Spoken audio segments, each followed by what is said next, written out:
Hello everyone, I'm Raul and welcome to FGC 101. In this video I will show you how to program your robot in onboard Java completely from zero. Don't worry if you have never programmed in Java. I will explain every line step by step. First, connect your computer with a cable to the control group. Then open your browser and type this in the search bar. Once the page loads, click Onboard Java from the top of the screen. Next, click the plus symbol to create a new class. Name this class My Teleop, then select the Teleop option and then press OK to create it. We begin with a package length.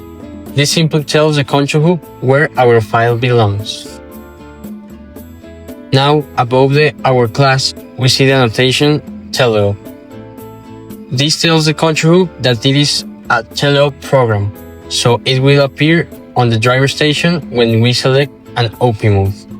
But first, let's create the drivetrain class. In Onboard Java, create a new file called drivetrain. That is not to be a OP mode.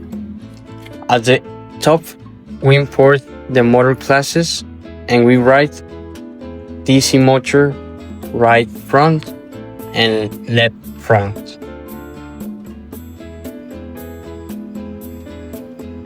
Then we create a constructor, writing this public drivetrain hardware map.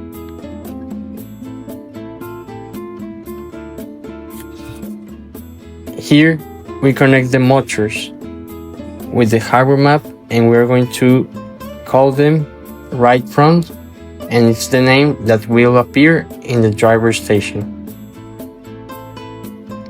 And we do the same with the left side.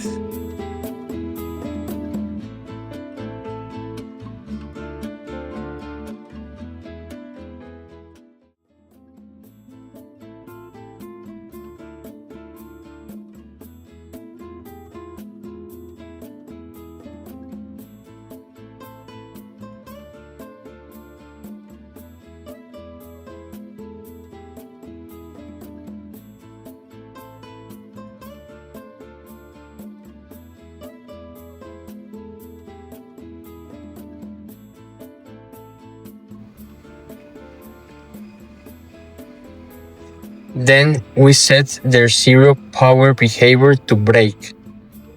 And because the left motor is mounted in the opposite this direction, we reverse it with set direction reverse.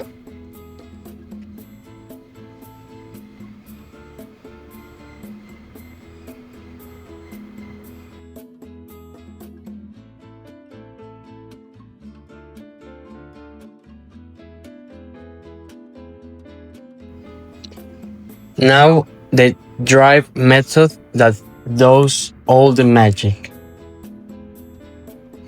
Public void drive double speed, double turn. With this, we calculate the power.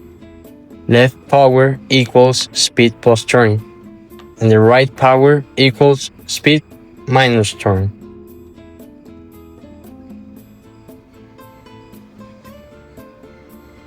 And then we set each motor power. This is what makes the robot move forward, backward, and turn smoothly.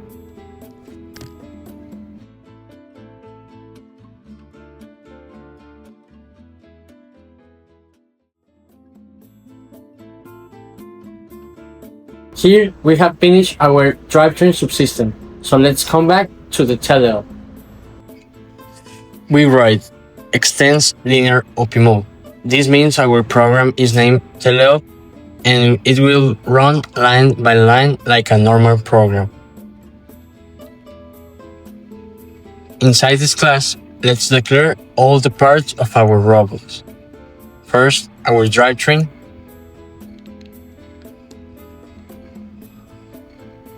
Then we call private DC motor climber. That's the motor that will climb the rope. We do the same with the accelerator, and with the servos we write private servo battery. These ones are the ones that controls the battery system to remove the battery from the ecosystem. And finally, with the two flags, and every linear OP mode needs a run OP mode method. We write override with public run OP mode. Inside this, the first thing we do is initialize our drivetrain, like drivetrain equals new drivetrain hardware map.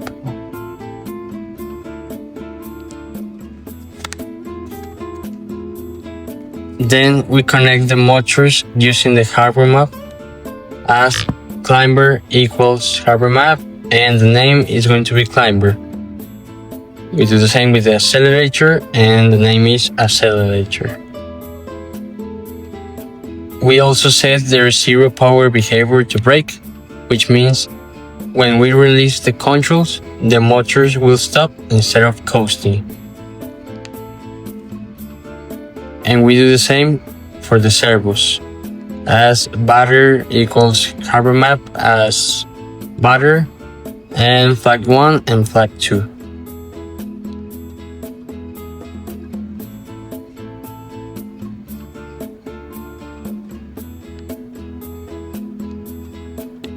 Before the robot moves, the program always waits for us to play at driver who. That's done with wait for start. After that, we create a loop with while OP mode is active. This makes sure the robot keeps responding while the OP mode is running. Now, let's make the robot drive. We write drivetrains, period, drive, gamepad 1, left stick Y, comma, minus gamepad 1, right stick X. This means that the left joystick up and down controls forward and backward speed. The right joystick left and right controls turning. This is the most popular and comfortable way to drive the chassis. Next, let's control the extra mechanisms with these buttons. For the climber motor, we say if we press Y, the motor goes up. If we press A, the motor goes down. Otherwise, it stops. And it looks like this. For the accelerator motor, we only need one button. If we press V, it spins at full velocity. If not, it stays off. And it's written set velocity 6000. Now let's control the battery servo with the bumpers. Right bumper moves it to 0.4 and the left bumpers moves it to 0.7. Remember that the positions for the servos are different depending on each robot. Finally, the flags. If we press D-pad up, flag 1 goes to position 1 and flag 2 goes to 0.6. If we press D-pad down, flag 1 goes to 0 and flag 2 to position 1.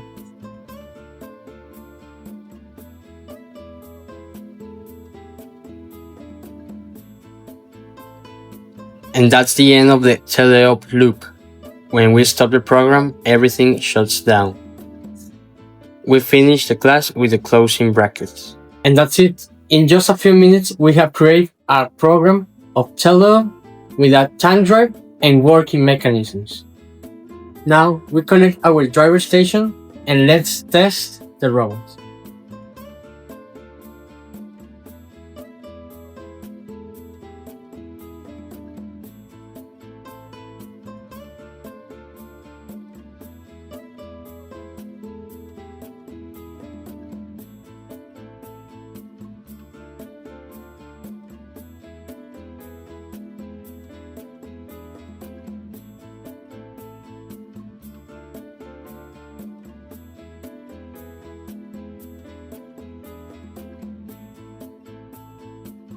Remember, programming may look scary at first, but once you break it down line by line, it's very logical and fun.